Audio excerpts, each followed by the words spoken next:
What happens when television studios bet big, only to fall flat on their faces? The 1970s delivered some of the boldest TV experiments ever made. Networks chased trends, gambled on strange concepts, and poured money into shows that barely lasted a season. Some disappeared after just one episode. Others fizzled despite heavy promotion. And here's the kicker: these flops are so forgotten, you probably never even knew they existed. Until now. Turn On, 1970. Imagine a show so confusing and so jarring that it was canceled after airing just once.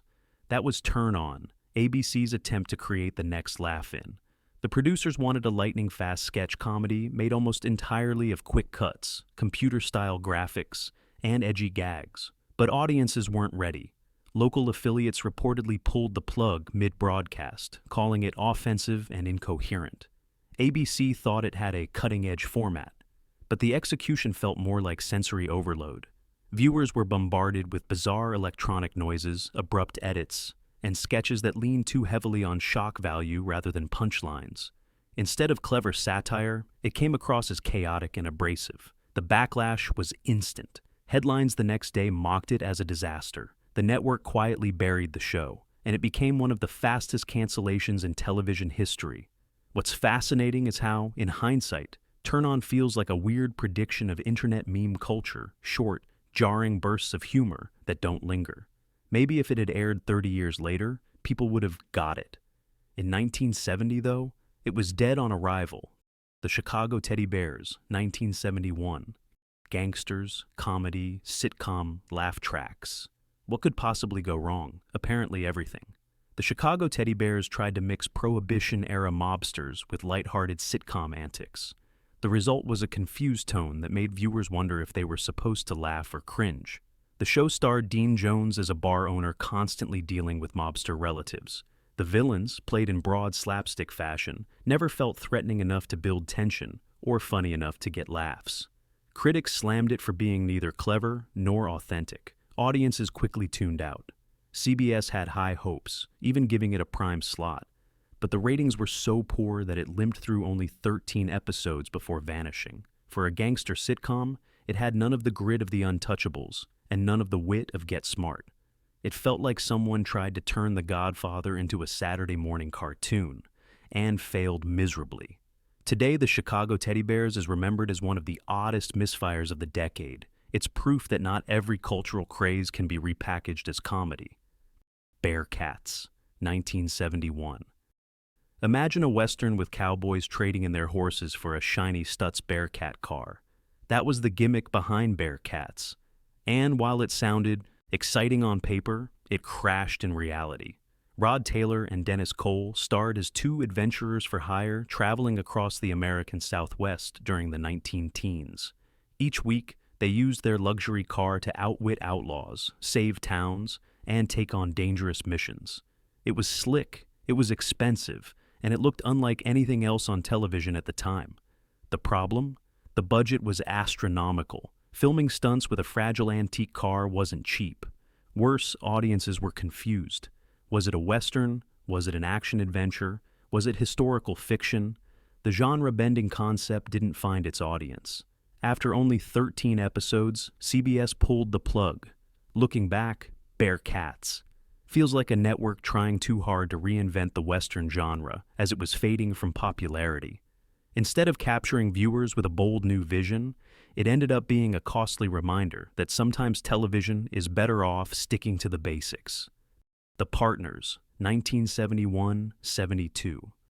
Don Adams was a comedy legend after Get Smart, but lightning didn't strike twice with The Partners. This sitcom cast him as a bumbling detective in yet another send-up of law enforcement. The premise had potential. Adams' knack for physical comedy and deadpan delivery was still sharp, but critics called the show tired, and audiences seemed to agree. The plots often felt recycled from Get Smart, only without the clever spy parody angle that made the original work. Instead of gadgets and villains, you got standard police cases wrapped in tired slapstick. Even Adams's charm couldn't rescue the weak writing. NBC gave it a full season, but ratings were lackluster, and it quietly disappeared by spring. What's sad is that Adams was still at the height of his talent, but viewers who once adored Maxwell Smart didn't want to see a watered-down version of the same jokes. Today, the partner stands as a reminder of how tough it is to repeat success in television. Sometimes a character becomes so iconic that even the actor can't escape it. Me and the Chimp, 1972. Here's a recipe for disaster. Take a struggling sitcom actor, add a mischievous chimpanzee, and try to build 20 minutes of comedy around it. That's Me and the Chimp. The show followed a dentist, played by Ted Bessel, who somehow ends up caring for a chimp named Buttons. Each week, Buttons would create chaos in the dentist's household, leading to slapstick gags and endless banana jokes. The series was created by Gary Marshall Yes, the same man behind Happy Days and Laverne and Shirley. But this was one project even he couldn't save. Critics were merciless. The writing was thin, relying almost entirely on animal antics instead of real humor. The Chimp often stole the spotlight, but not in a good way. Production delays and unpredictable behavior made filming chaotic. CBS canceled it after just 13 episodes. While animal-centered shows occasionally worked in the 70s, this one felt forced and gimmicky. Looking back, it's a clear example of how networks sometimes mistake novelty for substance. Me and the Chimp wasn't just forgotten, it was an embarrassment for everyone involved. The New Perry Mason, 1973-74.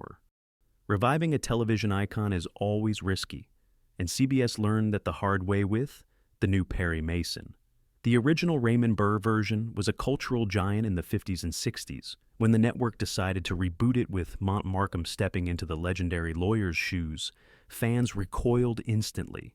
The problem wasn't Markham's talent, he was a capable actor, but the sheer impossibility of filling Burr's shadow. The courtroom scenes lacked the gravitas that made the original so gripping. The supporting cast felt wooden, and the mysteries didn't have the same punch. Audiences tuned in expecting the tension and sharp twists of the original series. What they got instead was a bland retread that felt like reheated leftovers. Critics slammed the show as unnecessary, and longtime fans outright rejected it. The ratings sank quickly, and CBS pulled it after just 15 episodes. The failure proved that some roles are simply untouchable.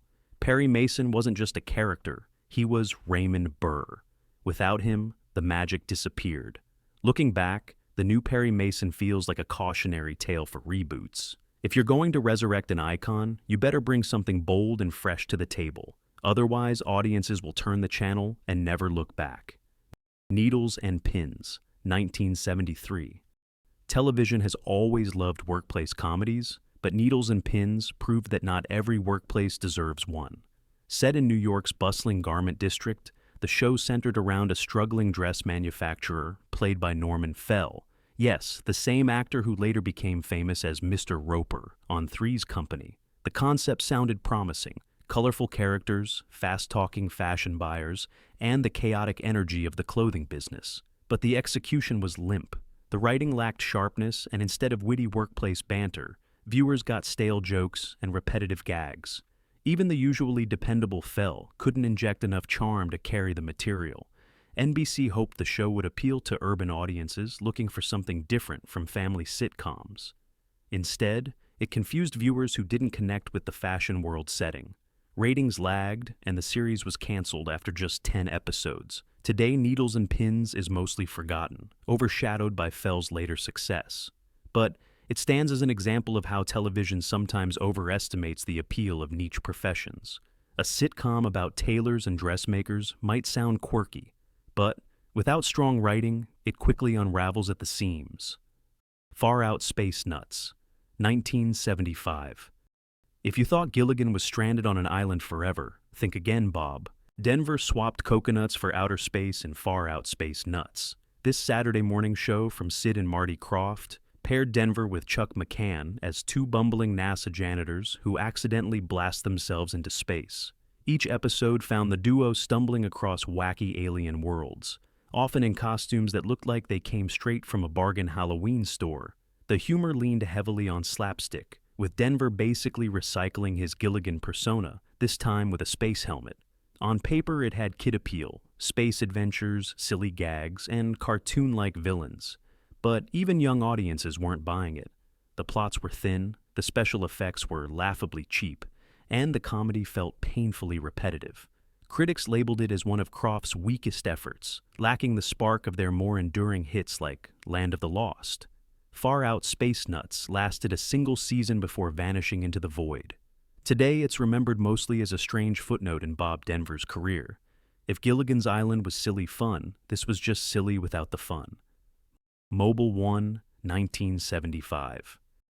Before news dramas like Lou Grant tried to blend realism with television, ABC launched Mobile One and failed spectacularly. The show starred Jackie Cooper as a TV news reporter who covered stories from a high-tech mobile broadcast van. The idea was to showcase the excitement and danger of frontline reporting. Sounds dynamic, right? Except it wasn't. The writing was dry, the pacing sluggish, and the supposedly thrilling assignments came across as routine errands. Instead of compelling investigative journalism, viewers got flat storylines that played like filler material. ABC hyped the show heavily, marketing it as a bold, realistic drama. But the audience never connected. Part of the issue was timing. By the mid-70s, viewers were shifting toward grittier programming like Kojak, or escapist hits like The $6 Million Man. Mobile One fell into an awkward middle ground, neither exciting nor edgy. Critics were unimpressed, and ratings plummeted after only a few episodes. ABC quietly cut its losses. Today, Mobile One is a relic, remembered mainly by television historians as an ambitious but utterly bland failure. It was proof that realism alone doesn't make for good entertainment. Big John, Little John, 1976. Now, here's one for the record books. A man who drinks from the fountain of youth and suddenly switches between his adult self and his 12-year-old body. That was the premise of Big John, Little John, a bizarre Saturday morning show from Sid and Marty Krofft. Herb Edelman played the adult version of John, while Robbie Rist played the kid version. The comedy came from the awkward situations John faced as he randomly transformed, sometimes at school, sometimes at home, sometimes in the middle of daily life. The idea had a whimsical charm, but in practice it leaned too heavily on repetition. Episodes usually followed the same pattern: transformation, confusion, slapstick, and reset. The writing lacked the inventiveness needed to keep such a gimmick fresh. While kids enjoyed the silly premise, adults found it tiresome, and ratings sank quickly. The show lasted only one season before being yanked. What's fascinating, though, is how its premise feels eerily like a warm-up act for later body-switching comedies in the 80s. It was an idea ahead of its time, just not executed well. Big John, Little John is one of those forgotten curiosities, proof that even when you have a magical hook, you still need stories strong enough to hold the audience. The Montafuscos, 1975. NBC was so confident in the Montafuscos that they billed it as the Italian-American All in the Family. But what aired turned out to be one of the quickest sitcom disasters of the decade. The show revolved around 3 generations of a boisterous Italian-American family living under one roof. In theory, it was a chance to celebrate culture, family traditions, and everyday comedy. In practice, it played every stereotype for cheap laughs. Characters shouted constantly, meals turned into yelling matches, and subtlety was nowhere to be found. Critics pounced. Reviews were merciless, calling the show a loud embarrassment and an ethnic cartoon. Italian-American groups protested, accusing the series of perpetuating offensive cliches. Viewers tuned out in droves, and the ratings sank almost immediately. NBC canceled it after just 5 episodes. The failure of the Montafuscos became infamous in industry circles. NBC executives had hyped it so aggressively that its collapse became a running joke among television critics. Today, it's remembered less as a sitcom and more as a case study in how not to launch a cultural comedy. The lesson was clear: authenticity matters. Without it, audiences see right through the noise. Holmes and Yo-Yo, 1976-77. You've probably seen lists of the worst TV shows ever, and Holmes and Yo-Yo is almost always on them. This ABC sitcom paired a human detective with his robotic partner, Yo-Yo. The hook? Yo-Yo was clumsy, socially awkward, and prone to malfunctions that ruined investigations.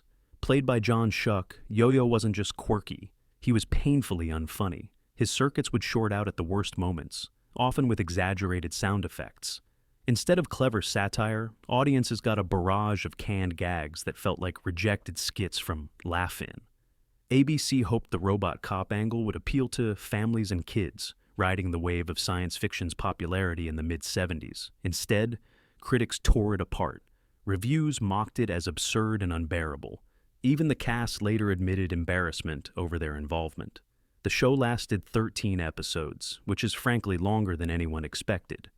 But its legacy remains. Whenever television historians talk about the strangest network decisions, Holmes and Yo-Yo is Exhibit A.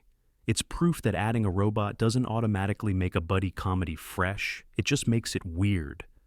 When Things Were Rotten, 1975. Before Robin Hood, Men in Tights, Mel Brooks had another go at medieval parody with When Things Were Rotten. ABC marketed it as a slapstick spin on the Robin Hood legend. Given Brooks's success with Blazing Saddles and Young Frankenstein, expectations were high.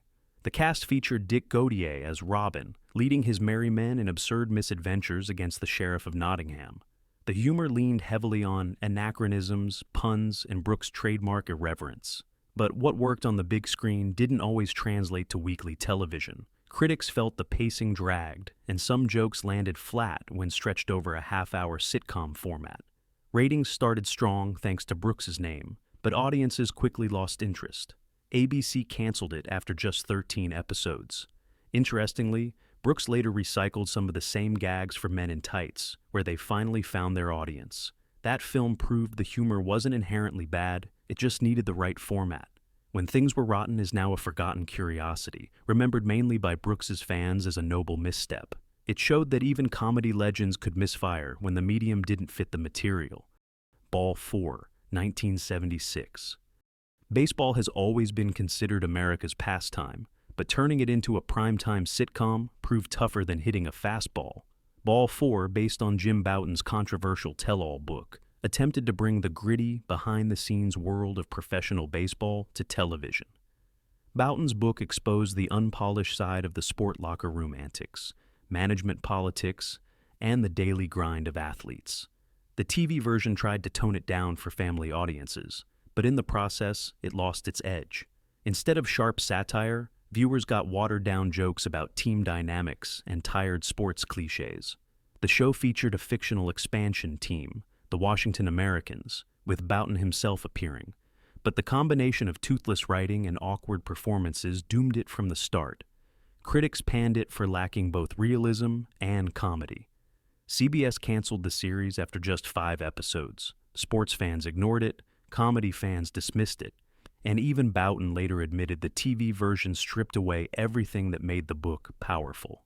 Ball 4 serves as a reminder that some stories work best on the page. Once you dilute the truth for mass consumption, the spark can disappear entirely. Mr. T and Tina, 1976. Long before Pat Morita became beloved as Mr. Miyagi in The Karate Kid, he starred in a short-lived sitcom called Mr. T and Tina. This was actually a spin-off from Welcome Back, Kotter, making it one of the first network sitcoms to center on an Asian American family. The show followed Morita as Taro Takahashi, an inventor who moved with his children to Chicago.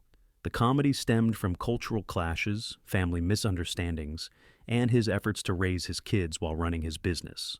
On paper, it had groundbreaking potential. In practice, it fell into the same trap as the Montafuscos, leaning too hard on stereotypes rather than authentic character development. The scripts were clunky, the humor broad, and the execution uneven. Critics weren't impressed, and ratings sank immediately. ABC yanked it after just 5 episodes. Despite its failure, Mr. T and Tina is historically notable. It was one of the first primetime attempts to showcase Asian American leads, even if mishandled. Morita himself would rebound with far stronger roles, proving his comedic and dramatic talent. In hindsight, the show feels like a missed opportunity, a step toward diversity that stumbled before it could walk. Future Cop, 1977. By the mid-70s, networks were hungry for science fiction that could capture the same magic as Star Wars. ABC responded with Future Cop, a drama about a seasoned detective partnered with a robotic rookie. Ernest Borgnine played the grizzled veteran, while Michael Shannon played Haven, the android officer. The premise was ambitious. What happens when cutting-edge technology tries to replace human instincts in law enforcement? The problem was execution. Haven wasn't a fascinating character. He was basically a wooden performance with awkward dialogue. The show's budget clearly couldn't handle futuristic effects either. Viewers got cheesy sound cues, clunky visuals, and predictable plots. Critics shredded it, pointing out that it looked less like cutting-edge sci-fi and more like a bargain bin knockoff of better ideas. Even the buddy cop angle felt tired. Instead of dynamic chemistry, you got Borgnine trying to carry entire episodes while the robot stood stiffly at his side. ABC hoped it might tap into growing sci-fi interest, but audiences weren't buying. The series was canceled after just a handful of episodes. Today, Future Cop lives on mostly as a curiosity proof that networks sometimes confuse robots with ratings. Blansky's Beauties, 1977.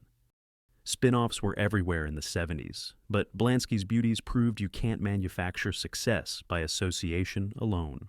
This short-lived sitcom came directly from the world of Happy Days, created by Gary Marshall himself. Nancy Walker starred as Nancy Blansky, a Las Vegas choreographer managing a group of young showgirls. The idea was to capture the same mix of family humor and workplace antics that worked for Laverne and Shirley.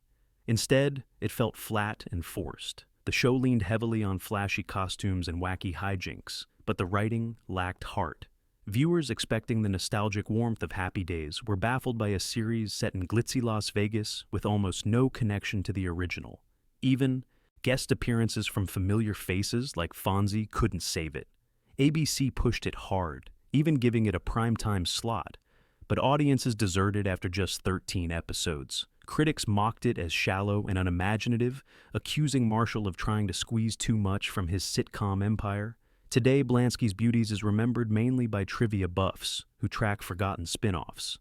It's a reminder that even television juggernauts can stumble when they try to stretch their universe too far. The San Pedro Beach Bums, 1977. Trying to capture the youthful energy of shows like Happy Days, ABC launched the San Pedro Beach Bums. It followed 5 carefree bachelors living together near a California beach, each episode revolving around dating misadventures, silly rivalries, and endless slapstick. On paper, it was a light-hearted romp that should have appealed to young audiences, but in reality, it felt shallow and cartoonish. The characters were one-dimensional stereotypes: the ladies' man, the goofball, the muscle guy, with little depth beyond their gimmicks. Critics quickly tore it apart, calling it a second-rate imitation of better ensemble comedies. The humor was juvenile, the storylines repetitive, and the chemistry forced. Ratings tanked almost immediately. ABC aired just 10 episodes before pulling the plug. To make matters worse, the network had promoted it heavily, even introducing the characters in a crossover appearance on Welcome Back, Kotter. The extra push made the flop all the more embarrassing. Today, the San Pedro Beach Bums is remembered as one of the decade's most forgettable attempts at youth-oriented television. It's the kind of show that proves good marketing can't cover up weak writing. Co-ed fever, 1979. In the wake of Animal House dominating movie theaters, television networks scrambled to cash in on raunchy college comedies. CBS rushed out Co-ed Fever, hoping to bottle that same lightning in a primetime sitcom. The show followed life inside a fictional women's dormitory at a formerly all-male college. The humor leaned on party antics, wacky pranks, and gender clash gags. But stripped of the edge that made Animal House a hit, it came off as bland and awkward. The premiere ratings were dismal. Critics hammered it for trying too hard to be edgy while still watering everything down for network standards. The result was a show that wasn't wild enough for young audiences and wasn't polished enough for families. The backlash was so strong that CBS canceled the show after airing just 1 episode nationwide, making it one of television's shortest-lived sitcoms. Co-ed Fever is now a textbook example of trend-chasing gone wrong. By the time it hit screens, the fad had already cooled, and the execution was laughably weak. It stands today as proof that you can't fake cultural relevance with a quick copycat. Cliffhangers, 1979. NBC ended the decade with one of the strangest experiments in primetime, Cliffhangers.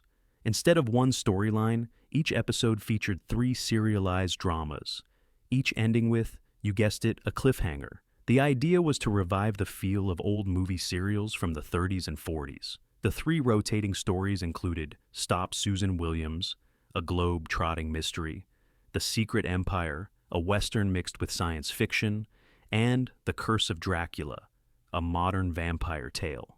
Each installment ran about 15 minutes, designed to keep viewers coming back weekly to see what happened next. It was bold, unique, and confusing. Audiences had trouble following three different stories at once, and the uneven production values didn't help. Some segments looked slick, while others felt cheap and rushed. Ratings were poor, and NBC pulled the plug after only 10 episodes. Despite its failure, Cliffhangers has a cult following today among fans of quirky television experiments. It was a daring swing at reinventing television storytelling, but sometimes even brave ideas stumble under their own weight. And there you have it, 20 more forgotten television flops from the 1970s. These shows promised big laughs, bold experiments, and groundbreaking ideas, but most barely lasted long enough to be remembered. The decade gave us classics that shaped TV history, but also a graveyard of oddball failures. Which of these do you think deserved a second chance, and which should stay forgotten forever? Drop your thoughts below, and don't forget to subscribe for more deep dives into television's strangest history.